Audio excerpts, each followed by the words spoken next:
to the Chicago Tomahawk. I'm Mike, and today I've got 3 games to go over with you today.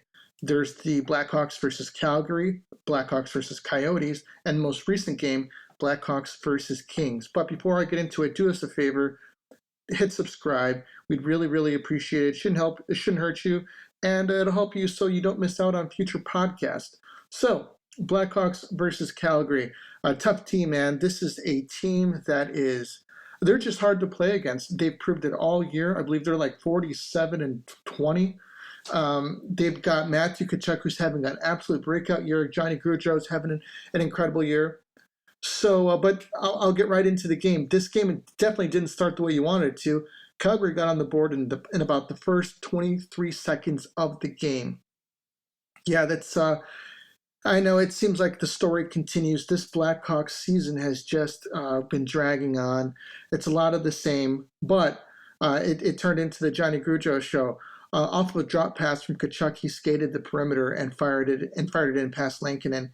He's having a career year, and it definitely continues. That was Tkachuk's 58th assist of the season, and it's really incredible seeing these guys put together what they've been doing this year. So the Blackhawks are down 2-0 early. Definitely not where you want to be, but it is what it is. They had some fight, scored a goal a little bit later. Tyler Johnson scored off a puck that was won in a board battle by Toews. Nice to see Johnny winning some of those corner battles, and kind of getting back to his old self. We're going to need it, and if he wants to really be a big contributing member of this team, we need him to be doing these types of plays. Then the Flames took another 2-goal lead with 5 left in the first. Regula got his first NHL goal in the second period. It was a nice long shot from 50 feet. I like what I see from this kid. I think that he's got a lot of promise. He's big. I like the way he plays the puck. He plays pretty decent defense for a guy who's trying to make his way in the league, and I like to see more from him. But it was 3-2 going into the third period, and the Hawks just couldn't get that third goal to tie it up. Calgary scored 2 empty net goals, and that's how it ended 5-2 Calgary. Lankinen didn't look too bad in this game. He seems to be getting better and better as time goes on, but obviously he has a lot of work to do. I think that he just needs some time in net so that he can start getting this experience and, start getting that confidence so he can head into an off-season of training. Next, Blackhawks versus the Coyotes, the Yotes. Blackhawks play the Coyotes in a season that seemed to be dragging on, and once again, I keep on thinking this as I'm watching these games.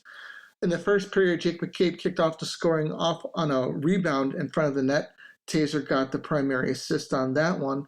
Next, Kublev scored off a rebound right after Taser got a shot off.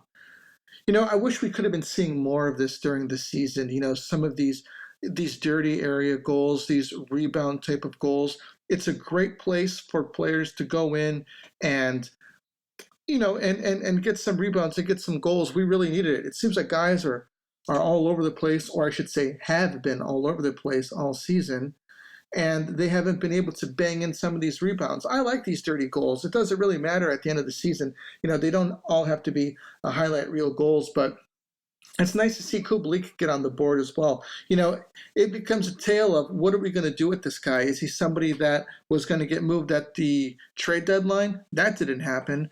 Is he somebody that, hey, maybe the Hawks are going to spend a little bit more time on letting him develop? I don't know.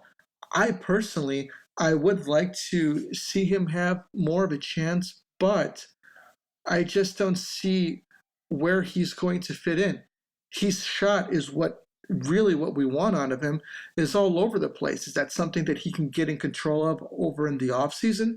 Maybe just shooting pucks all offseason? I don't know. But I'd like to see, what happens. Maybe they give him another shot, and if it doesn't work out, maybe we could try and move him by the trade deadline next year. But we move on.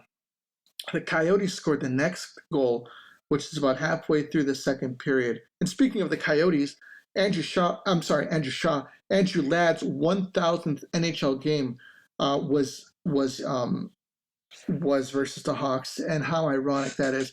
He won a cup with the Hawks. We got him back in a trade for another run, but it didn't work out, and he moved off to the Islanders, and now he played his 1,000th game versus the Blackhawks, which is ironic and pretty awesome at the same time. Wish him all the best.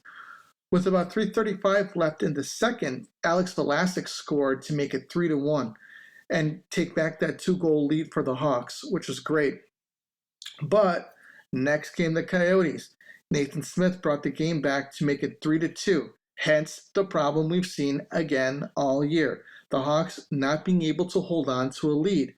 The Coyotes tied it 4 minutes later, and that's how we ended the third period. Hawks were up by 2 goals, probably one of the worst leads that you can have in hockey, 2 goals, and the Oats ended up tying it, and we went into overtime. Luckily, we got Patrick Kane, who was able to find Alex Debrincat for the overtime game-winning goal and his 40th goal of the season. Well, something that me and Matt really want is Debrincat to hit 50 goals. I don't know if he can get 10 more quick goals like that, but it would be really nice to see this guy hit that 50-goal plateau, because he's got the talent, and I really, really like this kid.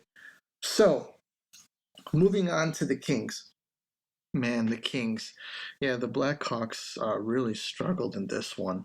With the loss 4-1. It was a resounding loss, though. This wasn't like a close game at all. The Blackhawks, ex-Blackhawk Philip Daniel got the first goal of the game. Ever since he been playing with the Kings, he's apparently a goal scorer now. I think he's got 21 or 22 goals on the season. Good for him.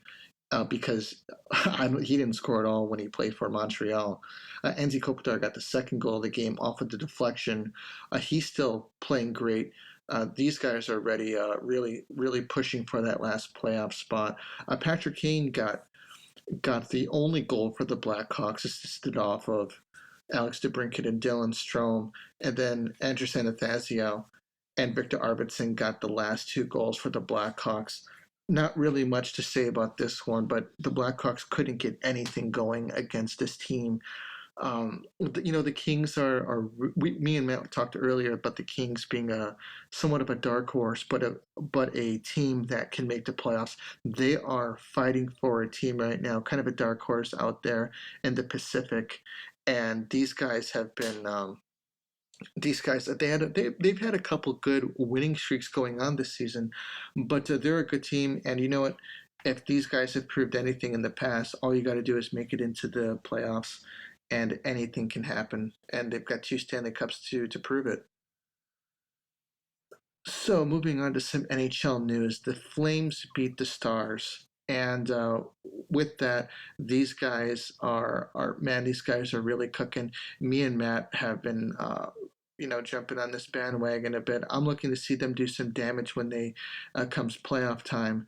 Lightning beat the Maple Leafs 8-1 in a shellacking out there. Stamkos got his 954th point and sets a Lightning team record, which is pretty awesome for him. He's been battling some injuries the past few years, and I'm looking to kind of get his career back on track. When they won their first Stanley Cup, he was practically out except for one game, got a cup, and then he was able to battle with the team the very next year and win another cup, back to back.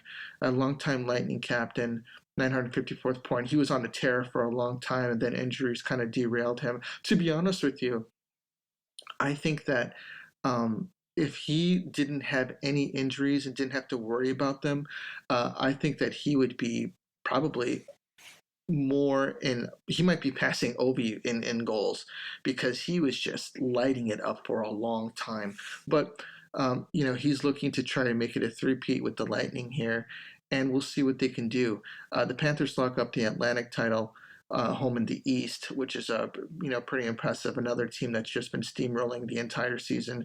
A team that I would hate to have to play them in the first round of the playoffs, because they've just been incredible all year. Penguins beat the Bruins yesterday 4-0, shut them out. Pretty interesting, man. These guys are looking to battle out east as well, each at 99 points apiece. Ovi made history with another 50-goal season, the only player 30 or older to do it, I believe, and he ties Mike Bossy and Alex Ovechkin. I'm sorry, and Wayne Gretzky for most 50 goal seasons. So good for him. The octopus twirling Zamboni driver is going to sue over his firing. I don't know if you guys have heard about that one, but a popular Zamboni driver for the Red Wings said he was dismissed for urinating in a drain. Apparently, these things were kind of just it's just a normal thing down there in Detroit. Just sitting there peeing in drains. So that's the deal in Detroit. He's suing. He's suing over getting fired. I don't know what kind of a case he has, but we'll see how that goes. I'm going to keep it a short one on this last one. There really isn't much more news. We're looking for these last playoff spots to be locked up. We are waiting for the Blackhawks season to end because they are just limping and limping along, and hopefully that these guys can finally get the rest that they need and get fired up for next season. And me and Matt can get ready for the playoffs because I think that it's going to be an interesting playoff season. There was an article that I read about the NHL expanding the playoffs. I don't think that they need to.